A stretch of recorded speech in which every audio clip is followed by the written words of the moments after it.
Nair, buenas tardes. No sé si me oyes y me puedes ver. Sí, te veo, sí. Muy bien, muy bien.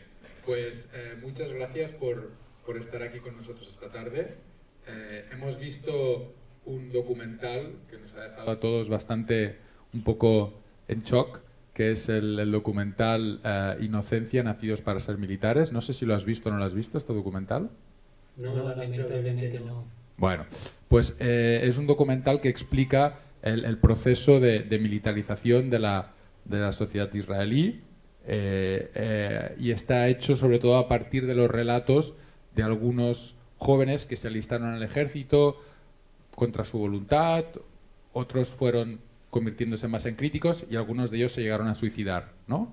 Entonces, un poco la historia del documental es explicar el coste que pagan la sociedad israelí también por el conflicto, sobre todo sus jóvenes. Entonces, la idea va a ser que te voy a hacer yo algunas preguntas. Me llamo Ricardo González, soy periodista que vivió varios años en el mundo árabe, y luego después la idea es abrir un poco la ronda de preguntas entre el público que tenemos aquí en este festival y que ha estado viendo el documental. ¿Ok? Gracias por haberme invitado. Gracias a ti. La primera pregunta que te quería hacer, antes de entrar en cómo tú explicarías la evolución de la sociedad israelí en los últimos años, es ¿tú cómo definirías lo que está pasando ahora en Gaza?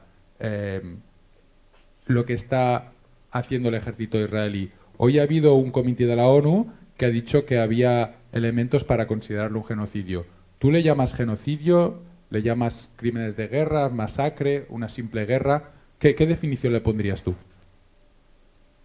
Bueno, la verdad que no me gustan las definiciones.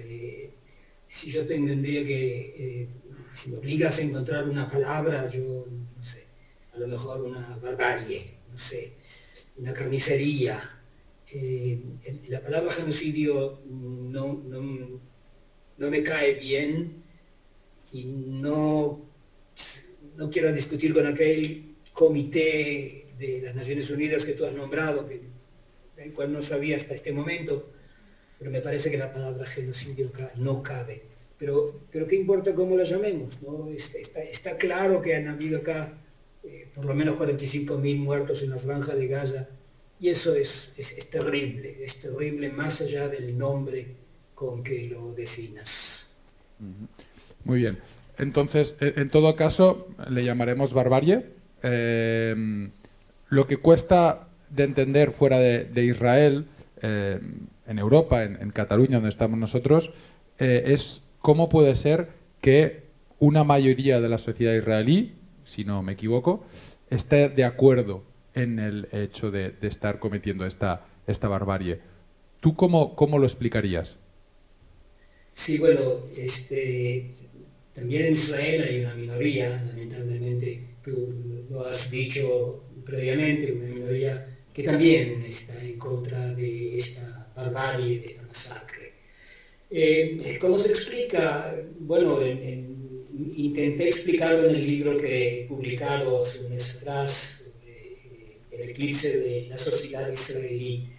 Yo he nombrado ahí 3 elementos, los he denominado el paradigma de la triple M.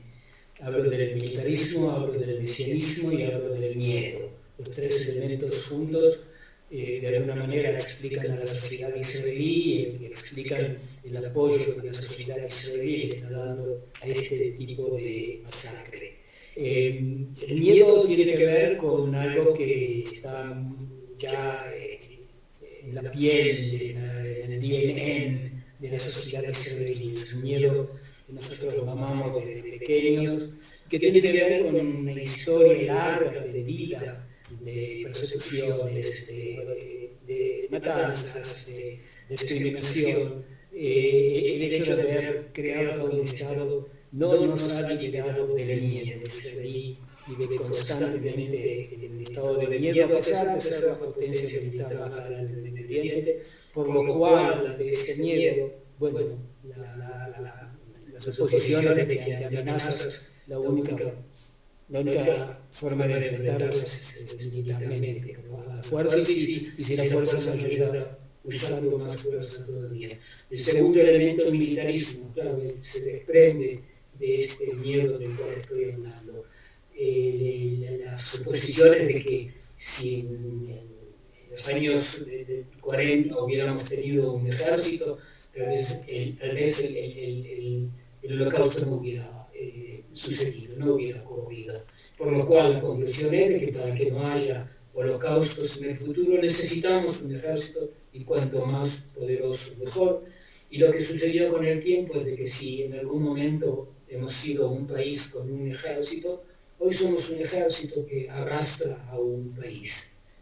Y el tercer elemento, el tercer M de este paradigma es el mesianismo. El mesianismo, en sus orígenes es una idea pura, se hablaba de un Mesías que traerá la paz y la convivencia al mundo, pero en los últimos 30, 40 años la idea ha degenerado.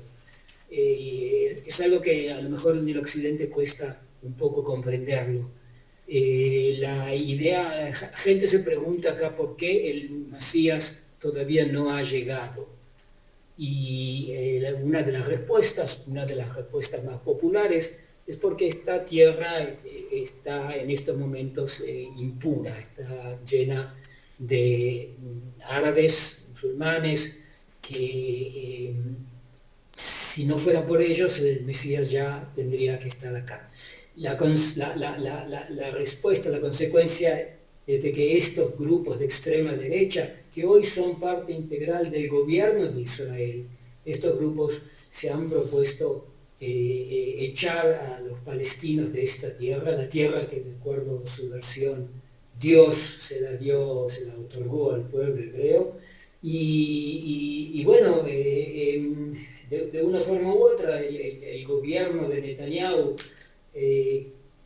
Netanyahu mismo no es mesianista ni siquiera religioso, pero como los necesita para mantener a su gobierno, entonces se deja llevar por esta gente. Y la conjunción de estos tres elementos, el miedo, más el militarismo, más el mesianismo, ha hecho que Israel haya perdido la sensatez, que haya perdido el rumbo, que haya perdido la ética, la moral, todos los principios que básicamente figuran, son los principios básicos del judaísmo de acuerdo a los profetas de Israel. Todos estos elementos han desaparecido.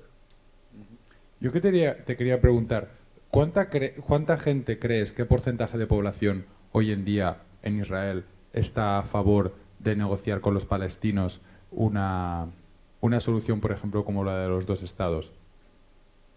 ¿Y cuánta era hace, 25 años? Mira, la proporción de gente que está dispuesta a negociar con los palestinos es alta. Debe sorprender en esta parte de la respuesta, la primera parte de la respuesta. Es alta porque son muchos los que quieren llegar a la paz con los palestinos, pero no están dispuestos a pagar el precio por la paz. No están dispuestos a devolver los territorios palestinos, que es el único precio, el único paso que hay que dar para llegar a algún tipo de convivencia con el pueblo palestino. Y presta atención que no he dicho para llegar a la paz, sino para llegar a la convivencia. Yo considero que después de devolver los territorios a sus legítimos dueños, después de devolverlos, se abriría el camino a la decolonización de Israel. O sea, recién entonces podría comenzar un proceso que a lo mejor en una generación llegaría a la paz. Pero en estos momentos, lo que yo quiero, lo que yo estoy comprometido en la lucha por devolver los territorios y crear algún tipo de modus vivendi con nuestros vecinos palestinos. comparándolo con lo que era hace 20, 25 años atrás. Obviamente en aquel entonces todavía éramos muchos. No sé si decirte un 30, 40, 50%, pero hoy está claro que, tal como lo has dicho, en el Parlamento, que somos 6 miembros solamente, que de aquel laborismo que yo tampoco estoy muy seguro que hoy por hoy es laborista. Sí, tal vez hoy no seamos más de 10 o un 15%. Entonces, ¿cuál es el futuro que tú ves para el conflicto? ¿Hacia dónde crees que va? Hoy, mira, como no soy profeta, no sabría responderte a esta pregunta. Pero si quieres que sea honesto, estoy muy preocupado por lo que yo le estoy dejando a mis hijos y a mis nietos. Muy preocupado porque creo que estamos en un pantano, cada vez enterrándonos más, o estamos en una pendiente que conduce a un precipicio, y para poder salir de este pantano, para poder frenar esta caída, necesitamos de mucha presión internacional, mucha.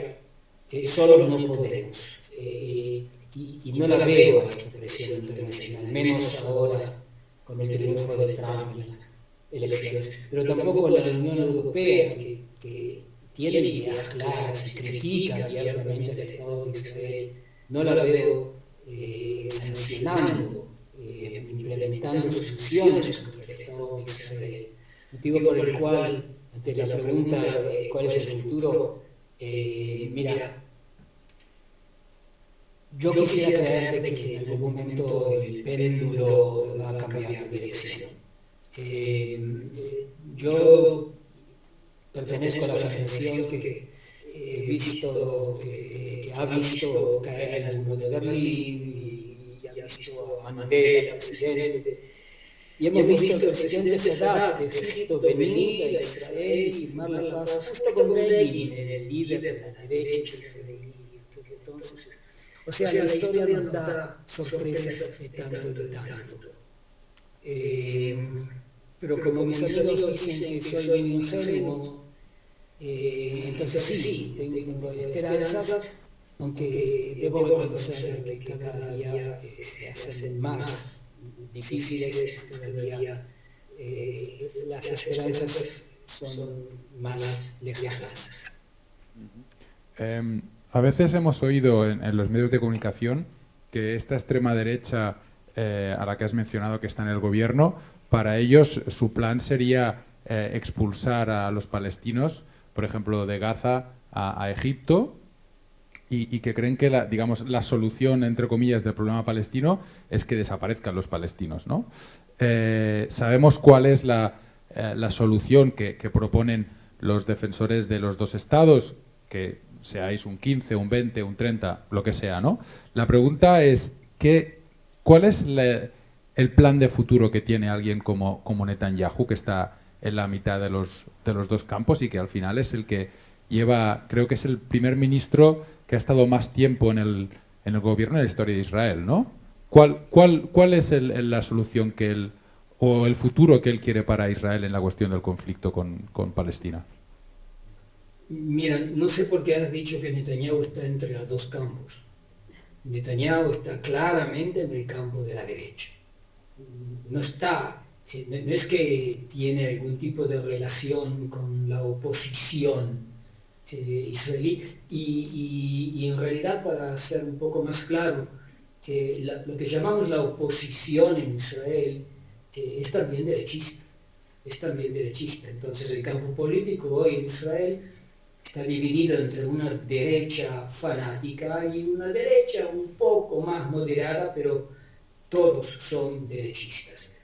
Ante la pregunta qué es lo que Netanyahu, en estos momentos Netanyahu lo que más le preocupa es pasar a la historia como la persona que supuestamente acabó con el Hamas, acabó con el Hezbollah, acabó también con Irán, o con la amenaza atómica de Irán. Eso es lo que él quiere.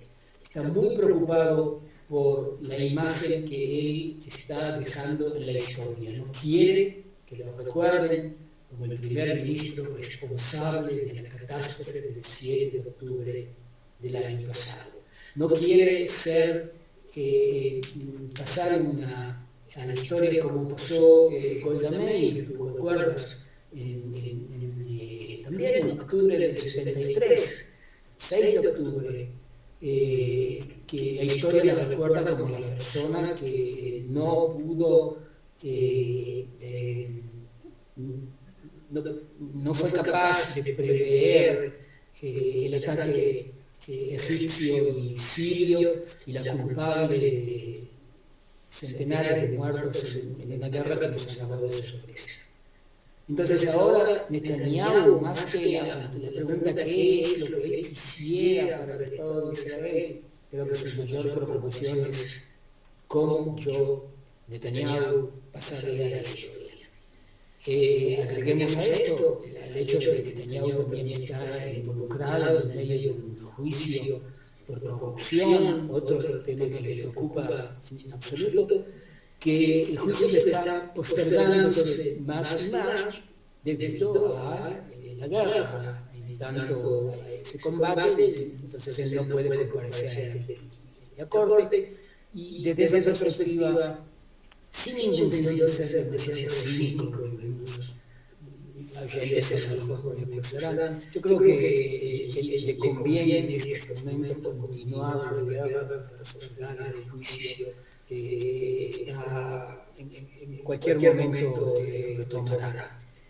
Y si intento ser un poco más, no sé, empático hacia Netanyahu, es claro, él quisiera que Israel viva en paz con sus vecinos, pero él quiere vecinos sumisos, quiere vecinos que estén arrodillados y que le pidan perdón al Estado de Israel y hagan exactamente lo que nosotros queremos. El problema básico es que en estos precisos momentos la extrema derecha, la cual antes me había referido, se ha propuesto anexar a la Cisjordania. Cisjordania, como tú lo sabes, está anexada de facto, pero lo que la extrema derecha quiere es anexarla de jure, de forma oficial, transformar a Cisjordania en parte integral del Estado de Israel. Entonces yo no creo que eso es lo que Netanyahu quisiera, pero Netanyahu ahora está apoyando a estos grupos de extrema derecha que están trabajando pero sistemáticamente para anexar a Cisjordania, y el hecho de que Trump ha sido elegido como presidente y que el próximo embajador americano en Israel es una persona también de la extrema derecha americana, bueno, le da a ellos la esperanza de que esto sucederá, y yo creo que ese es el gran peligro en el que en estos momentos estamos nosotros embarcados. Ante el crecimiento y la expansión continua de los asentamientos durante las últimas décadas, y ya creo que hay más de 500.000 de colonos en Cisjordania, y ante el hecho de que no parece que ni por parte de Estados Unidos ni por parte de la Unión Europea vaya a haber en los próximos años el apetito, la intención de presionar a Israel para que aplique una solución de los dos estados, ya hay muchas voces en Palestina, en la sociedad civil del sur global, que hablan como la solución quizás es un estado binacional. ¿Qué piensas tú de la solución de un estado binacional? Mira, mi utopía es la de una federación con Jordania, Palestina e Israel. O sea, sí, es una versión de un estado binacional o trinacional. No creo que un estado palestino independiente tenga muchas posibilidades de sobrevivir a largo plazo. Pero quiero ser claro, por respeto a la autoridad palestina, por respeto a la autoridad palestina, hoy apoyo la idea de 2 estados para 2 naciones. Eso es lo que la autoridad palestina desea y por respeto yo apoyo la postura de la autoridad palestina. ¿Pero crees que si hubiera presión internacional sería un posible o no? Mira, yo creo que todavía el modelo de los 2 estados para 2 naciones es el único modelo factible para solucionar el conflicto en el Oriente Medio, el único. Yo creo que si hubiera presión sistemática, esto sería posible, si no del día a la noche, por lo menos, bueno, a mediano plazo esto es todavía factible. Pero para eso necesitamos que los gobiernos, por lo menos los europeos, le digan a Israel de forma muy clara, enough is enough, basta, esto ya es suficiente, es más que suficiente, y que haya por lo menos presión económica. Mira, tú sabes de que Israel y la Unión Europea tienen firmados un acuerdo de libre comercio, como si Israel fuera casi otro país más europeo. En el artículo 2 de este acuerdo se dice claramente de que ambas partes del acuerdo se comprometen a respetar los derechos humanos de sus respectivos habitantes. Y todos saben que Israel no respeta los derechos humanos de la población en Israel. Entonces, ¿por qué no anular este acuerdo? Que para Israel sería muy penoso y a lo mejor produciría entre mucha gente, cuando empiece a pagar el precio de la ocupación, a lo mejor lo llevaría a replantear el apoyo de esta idea. Entonces no hay que inventar algo de la nada, hay un acuerdo clarísimo que hay que ponerlo en efecto. Por tanto, y esta es mi última pregunta y vamos a abrir paso al resto de personas que están aquí, al público.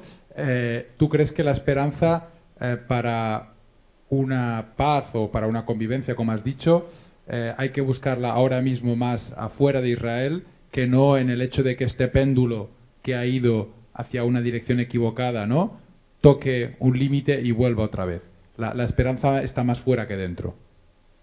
Sí, efectivamente, y ese es uno de los motivos por los cuales yo le sugiero a mi gente manifestar frente a las oficinas de la Unión Europea, no frente a la oficina del primer ministro, que igual no le interesa para nada lo que nosotros decimos o hacemos. Sí, este es el momento en que necesitamos más que nunca vuestra ayuda, Y no tengo que entrar en muchos detalles, la población catalana sabe exactamente a qué me refiero, tiene una idea muy clara de lo que es la paz y la justicia social. Y bueno, necesitamos, ahora más que nunca, necesitamos vuestro apoyo. Muy bien, pues vamos a abrir el turno de preguntas. Quien quiera hacer alguna pregunta, que levante la mano y un micrófono aparecerá mágicamente en su mano. Sí, vuestra convivencia es de 10 o 15% que sois. ¿Cómo convive con el resto de la sociedad teniendo esta disparidad de criterios? Estamos en una época macartista, por lo cual no es fácil en estos momentos ser pacifista, no es fácil ser disidente.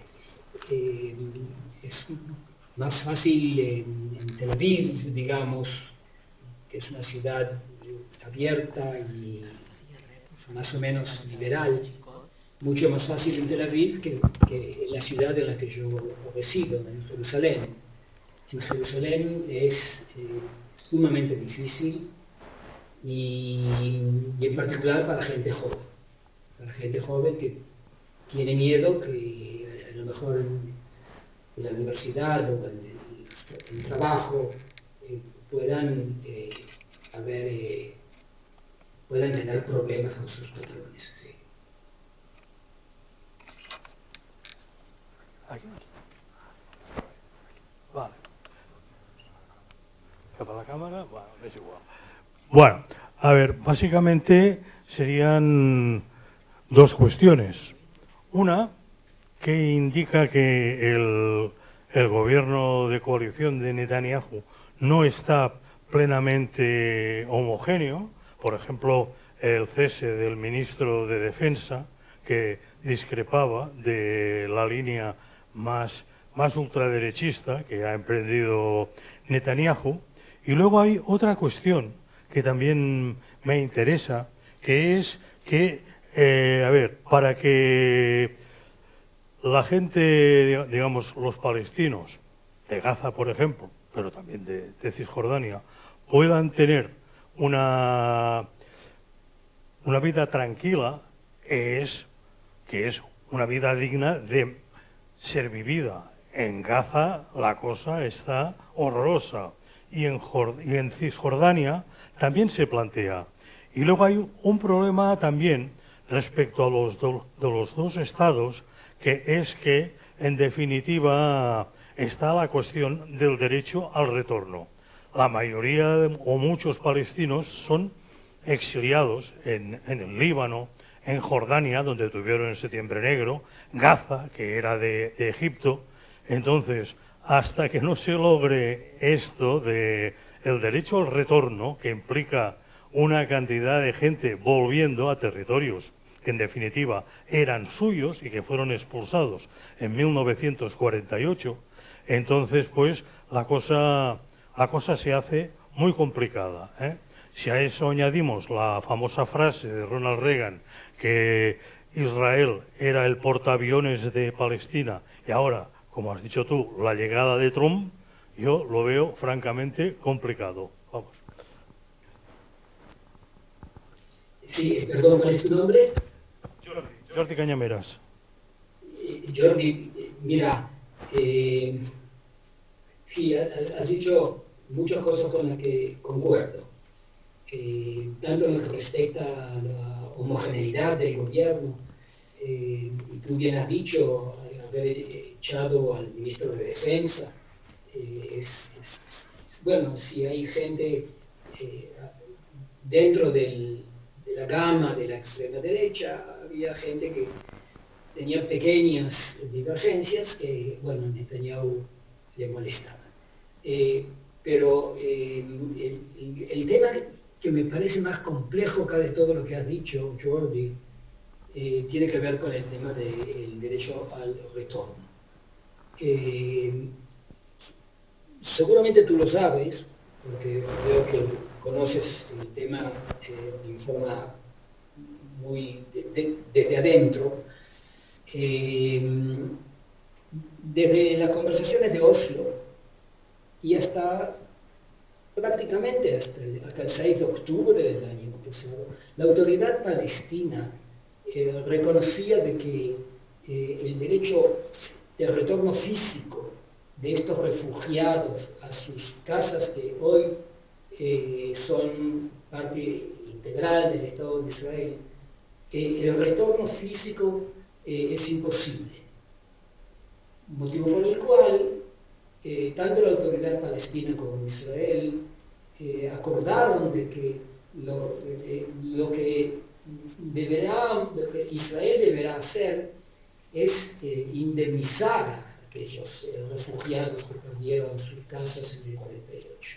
Indemnizarlos, pero no devolverlos a sus tierras, porque allí eso significaría que evacuar a, no sé, 1 o 2 millones de israelíes de sus casas para que los palestinos retornen a las casas, en las aldeas en las cuales ellos vivían, y hoy ciudades enteras israelíes han sido construidas. Entonces, mira, si tú vas a decirme de que indemnizar a la población eso no es justicia, yo deberé reconocer que tienes razón. Pero en esta zona, hablando de justicia absoluta, mira, es casi imposible.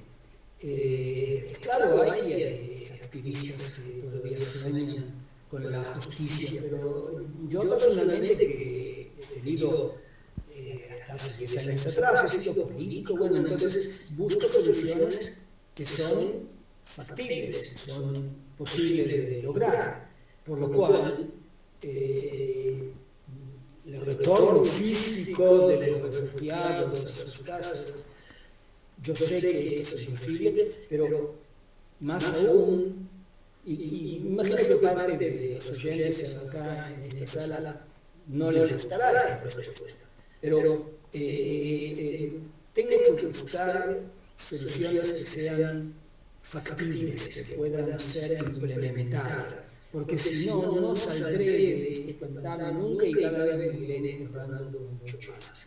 Indemnización, sí. Regreso físico a las tierras de las cuales han sido echados en el 48, hoy por hoy es de esas factibles. Sí, una pregunta. El título del libro, por lo menos aquí traducido en castellano, es El eclipse de la sociedad de Israel. ¿Quién provoca el eclipse? ¿Es el ejército? ¿Las sociedades ultraortodoxas? ¿Quién provoca el eclipse a su juicio? Sí, tu nombre, por favor. Xavier Bax. Javier, mira, quiero contarte que me debatí mucho ante la pregunta de qué título ponerle al libro. Por momentos yo decía que no se trata de un eclipse, se trata de una caída total. Se trataba del derrumbe de la sociedad israelí y no de un eclipse, porque la palabra eclipse tiene una connotación un poco positiva. Un eclipse es algo que en algún momento se acaba y vuelve a brillar el sol. Yo quise dar una imagen un poco optimista, a pesar de que me agarras en uno de esos días en que, bueno, que las noticias son terribles. Por ahí diría, el título es un error, tendría que ser el derrumbe total de la sociedad israelí. ¿Quién ha producido este eclipse o este derrumbe? Bueno, mira, yo puedo decirte incluso que la fecha en la cual este derrumbe ha comenzado. Y son pocos los casos en los cuales un historiador puede dar una fecha en la cual comienza un proceso tan complejo. La fecha es el 6 de junio de 1967. El eclipse comienza con la ocupación de las tierras palestinas después de la Guerra de los 6 días. La Guerra de los 6 días es el motivo principal por el cual llegamos hoy a la barbarie que estamos viendo en la Franja de Gaza. Y esto, para ser sincero, lo más fácil sería decirte la culpa de la derecha, pero te engañaría. La izquierda de aquel entonces, la izquierda, el laborismo de aquel entonces, es también cómplice de este proceso, de esta caída, de este deterioro, de este proceso de degeneración. ¿Quiénes son los responsables, Javier? Todos y cada uno de nosotros. No sé si hi ha més preguntes.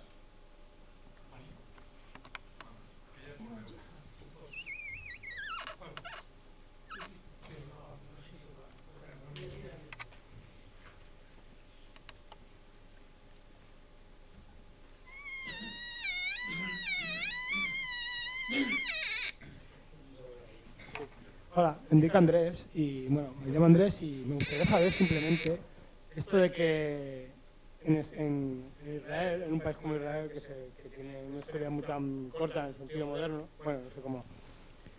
El tema de los ultraortodoxos, que hubo protestas hace unas semanas, ¿no? Que tenían que estar obligados a hacer el servicio militar. ¿Eso en Israel cómo se vive? Eso, que tienen el privilegio el privilegio entre comillas, bueno, con la suerte de no ir al ejército, y ahora tienen que ir obligados.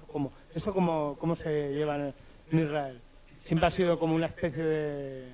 Es que es algo que siempre me ha interesado, porque son gente que viven del Estado, ¿no?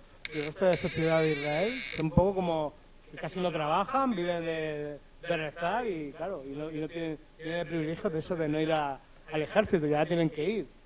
¿Cómo se lleva eso en un país como Israel? Es que es algo que me interesa, porque siempre lo he pensado, digo. Sí, es algo realmente curioso, Andrés. Depende a quién le hagas la pregunta, obviamente. La mayor parte de los jóvenes que están hoy por hoy ya haciendo el servicio militar, como bien lo sabes, son 3 años para hombres, 2 años para mujeres, y que están, y los reservistas en particular, que desde octubre del año pasado están básicamente enrolados en el ejército, dejaron a sus familias, los estudios, los trabajos. Toda esa gente joven está sumamente enojada con los ortodoxos que no quieren enrolarse en el ejército. Permítame agregar el hecho de que esta gente está convencidísima de que el que maneja las cosas en la tierra es el mismo Dios, el Dios Todopoderoso, y rezando ellos van a asegurar el triunfo del ejército de Israel. Esa es la postura básica que esta gente sostiene. Ahora, obviamente los religiosos se niegan, y Netanyahu, que los necesita ahora para mantener su coalición nacional, les permite hacer lo que ellos quieren. Entonces, lo que tenemos es gente laica, o atea, si quieres, liberal, más o menos, aquellos que sí están luchando sin tregua. Ellos presionan para que esta gente sea enrolada, y de esa manera aliviar un poco las obligaciones, aliviar un poco el servicio que ellos están dando al país. Pero esto no tendrá futuro, Andrés. No hay posibilidad de que esta gente sea enrolada, y te digo más aún, y si fuera enrolada, creo que va a causar más daños al ejército que ayuda. No es gente que tiene la capacidad de hacer un servicio militar normal como cualquier otro. Toma, por ejemplo, el hecho de que esta gente no puede estar con mujeres en una misma unidad o en un mismo cuartel. Entonces es que van a abrir cuarteles solamente para hombres donde no haya soldadas, o unidades donde no haya mujeres sirviendo. Se hace imposible. De modo que aunque el gobierno decidiera que sí, hay que enrolarlos, esto para el ejército sería un gran dolor de cabeza.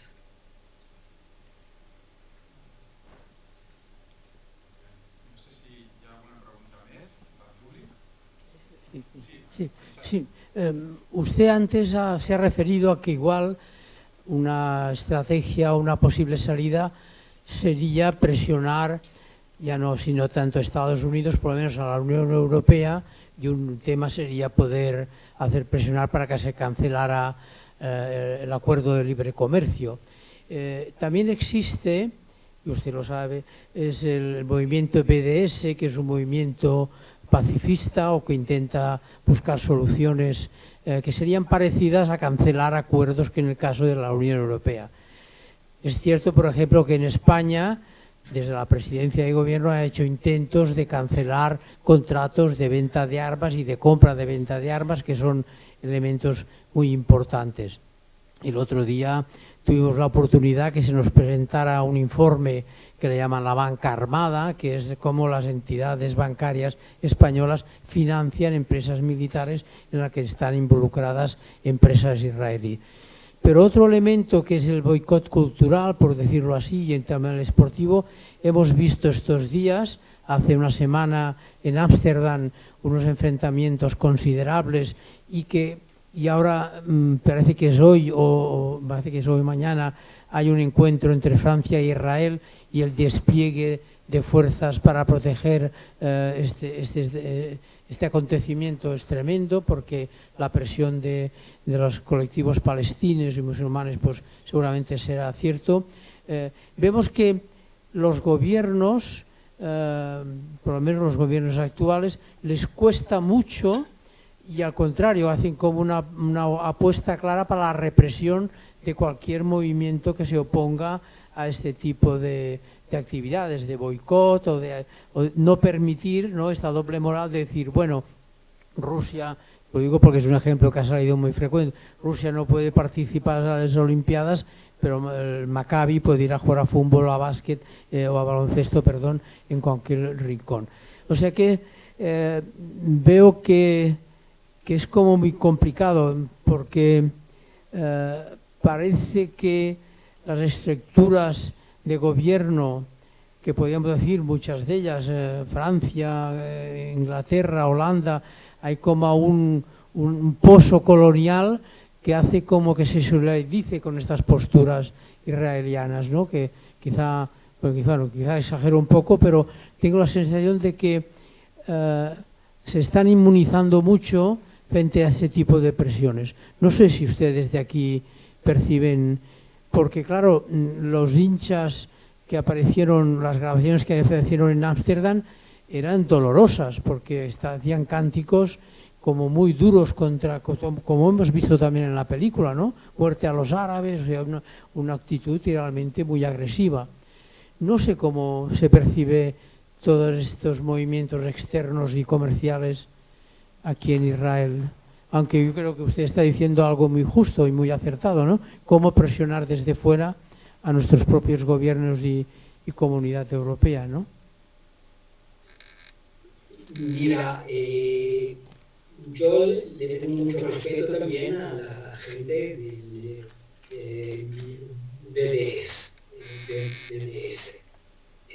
Claro, le tengo respeto, aunque me parece que es una actividad más simbólica que efectiva, ¿no? El hecho de no comprar no sé, productos en el supermercado de Israel o en los asentamientos. Bueno, digamos que a nivel moral y ético tiene mucho peso, mucha importancia, pero a nivel económico no lo tiene. Pero por otro lado, mira, has hablado de las competencias deportivas. Si a Maccabi le dijeran de que no puede participar más en la liga de básquet europea, y si le dijeran a Israel de que no puede participar más en las competencias de Eurovisión, ¿sabe a qué me refiero? Esto sería para Israel un golpe fatal, fatal. Yo creo que si lograrais sacar a Israel de todas estas marcos culturales europeos en los cuales los israelíes se sentían tan cómodos, esto va a afectar mucho a la sociedad israelí y va a producir a más de una persona a reflexionar y preguntarse, ¿pero qué está pasando acá? Tal como son muchos también los que se están preguntando qué es eso de que la Corte Internacional de Justicia de pronto quiere sacar órdenes de arresto contra Netanyahu o contra el ministro de Defensa.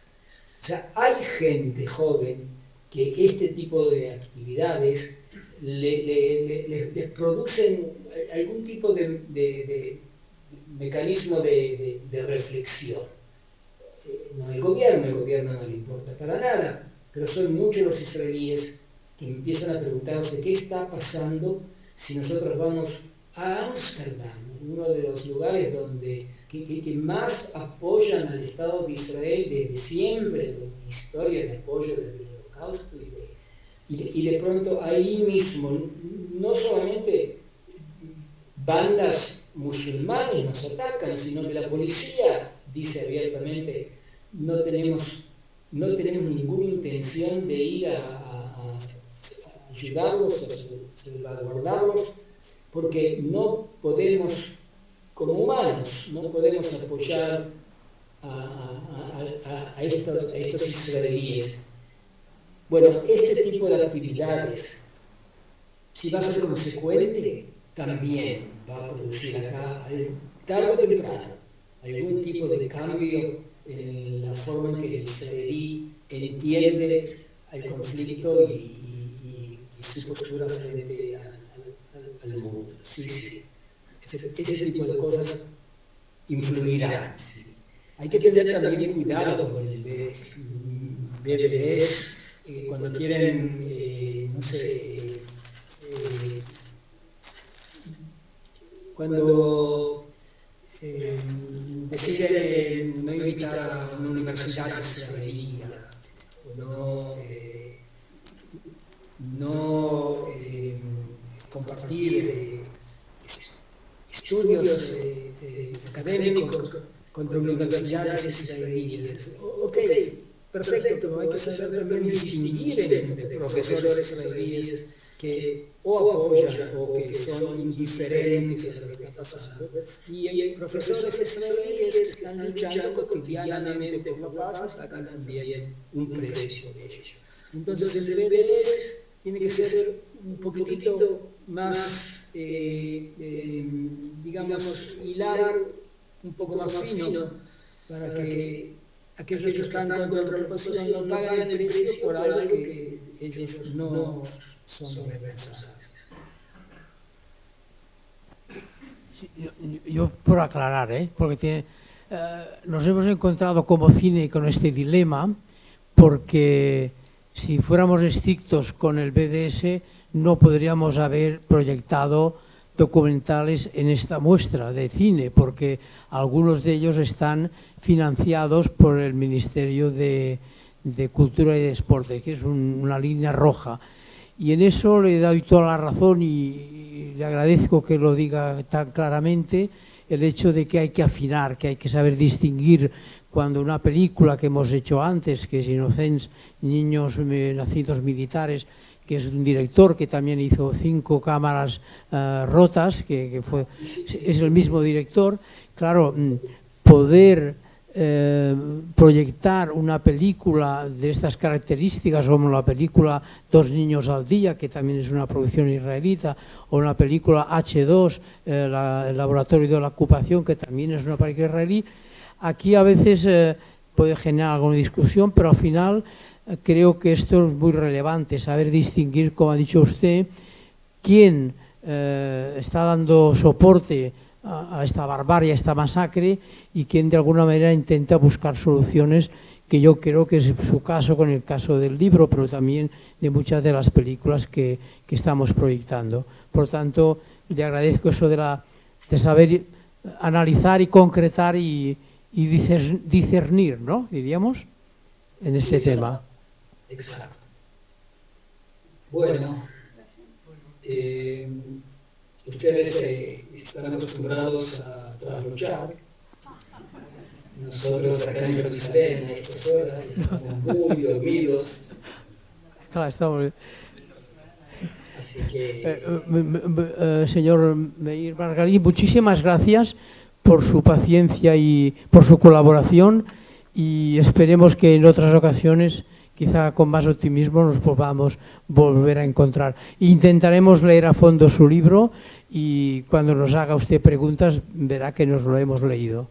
Muchísimas gracias. Gracias a ustedes y es un placer estar en Cataluña, aunque más no sea en forma virtual. Gracias. Gracias.